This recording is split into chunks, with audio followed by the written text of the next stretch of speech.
সুপ্রিয় দর্শক, দেখতে পাচ্ছেন খোলামেলা গ্রামের সবুজ মাঠে আপন মনে ঘাস খাচ্ছে ভেড়ার পাল।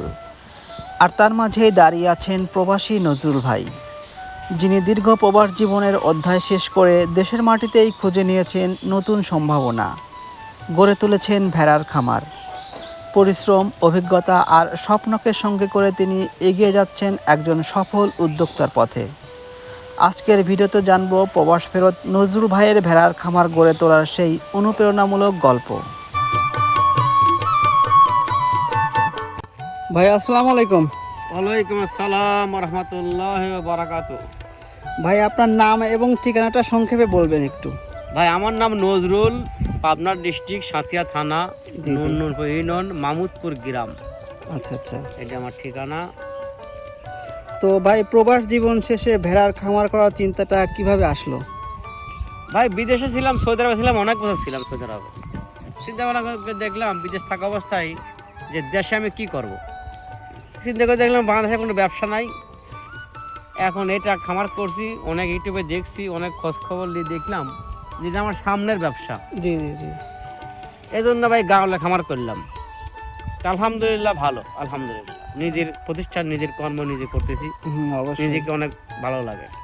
তো বর্তমানে আপনার খামারে কতগুলো ভেড়া আছে? আমার খামারে 70 থেকে 80টা ছিল, আমি আচ্ছা। বিক্রি করছি।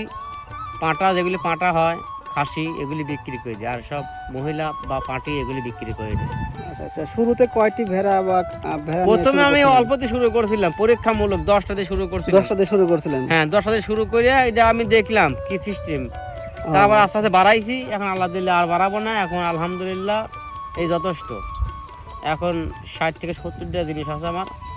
আশা আছে শখানেক বানাবো আলহামদুলিল্লাহ। সাথে দুটো করে গরু পুষবো, দুটা ছাগল থাকলো, অনেক আলহামদুলিল্লাহ। যারা বিদেশে আছেন, আমি আশা করি চিন্তা ভাবনা না করে বিদেশে আছেন, টাকা পয়সা কামাই করেন, এসে খামার করেন, গরুর খামার, ছাগলের খামার, দুম্বার খামার।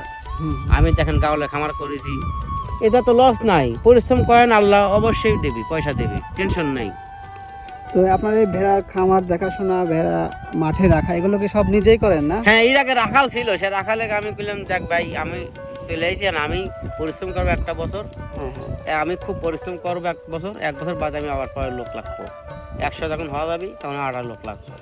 তো একটা মা ভেড়া থেকে বছরে কয়টা বাচ্চা পাওয়া যায়? এরা অর্থাৎ 5.5 মাস পর পর বাচ্চা দেয়, কিন্তু 7 মাস পর বাচ্চা পাবেন। 2 মাস রেস্ট থাকে, অর্থাৎ 14 মাসে 2বার বাচ্চা পাবেন। আচ্ছা আচ্ছা। ভেড়া আর গারল দুইটা দিতে আছে তো না আপনার এখানে? হ্যাঁ, ভেড়া আছে একটা, ছোট একটা ভেড়া আছে, আর সব অরিজিনাল গারল।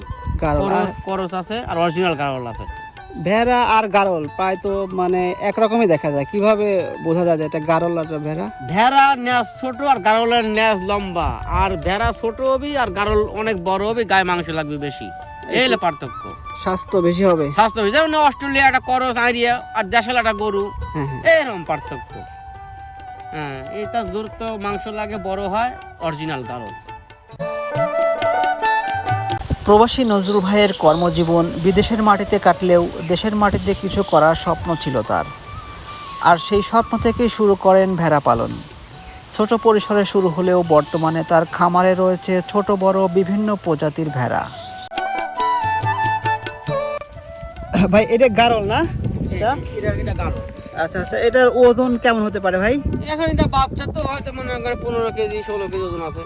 আচ্ছা আচ্ছা। এর এখন যদি বিক্রি করা তাহলে কেমন দামে বিক্রি হবে? এখন এটা বাচ্চা তো হয়তো 10,000 12,000 টাকা দাম আছে। 10-12 হাজার টাকা না? হ্যাঁ, 10,000 টাকা দাম আছে এটা বাচ্চা। আর যেটা বডি ওজন বেশি বড়, ওটা অনেক দাম বাড়ে যাবে। ভাই ঘাস ছাড়া আর কি কি বাড়তি খাবার খাওয়ান? এখন প্রচন্ড ঘাস মাঠে ঘাটে রাস্তাঘাটে। তারপরে আমার লিপিয়া লাগানো আছে, লিপিয়া ঘাস দেই। তারপরে আপনার ভুসি মুসি অল্প অল্প দেই। আচ্ছা আচ্ছা। বর্ষার সময় কি করেন? বর্ষার সময় আপনার খেয়ার থাকবে, খেয়ার, ভুসা, ভুসি, ভুট্টা, লিপিয়া ঘাস, তারপরে ফিল্টি দিয়ে রাস্তাঘাট দিয়ে খেলা মেলান দিয়ে ঘুরিন লাগবি। হ্যাঁ, আচ্ছা। এই আর কি, এরকম করে। খড়ও খায় না? খেয়ার একবারে কুটি কুটি করে কাটে দেয়, ছোটো ছোটো করে কাটে দিয়ে আপনার ভুট্টা ভাঙা ভুসি দিয়ে মাহা দিলে পারে, ওরা খুব খাওয়া খায়। আচ্ছা। আর লিপিয়া ঘাস তো আছেই। তো ভেড়ার রোগ বালাই বা চিকিৎসার জন্য কোনো ব্যবস্থা আছে কি? হ্যাঁ, পশু হাসপাতাল আছে, চিকিৎসা আছে, সরবরাহের ওষুধ আছে।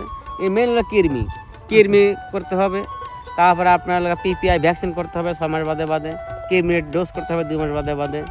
হ্যাঁ, আচ্ছা, সরবরাহের ওষুধ আছে, সব জায়গায় ওষুধ পাওয়া যায়, টেনশন নেই। আপনার বাসস্থান সহ আপনার এই ভেড়ার খামারে কত টাকা মূলধন বিনিয়োগ করছেন?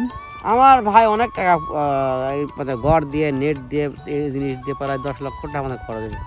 আচ্ছা আচ্ছা, এগুলো বিক্রি করেন কখন আপনি? মানে একটা একটা করে বিক্রি করেন এগুলি নাকি? বিক্রি আমি তো হাটে নিতেই পারি না, মানুষ সমানে এসে নিয়ে যায়। ধর আমার হাটে পাঁটা নাই, হ্যাঁ হ্যাঁ। পাঁটা সময় লেগে যায় খাওয়ার জন্য। কেউ বলে আমার ছেলে চাইছে, কেউ বলে আমার লাতি চাইছে, কেউ বলে আমার জামাই আইছে।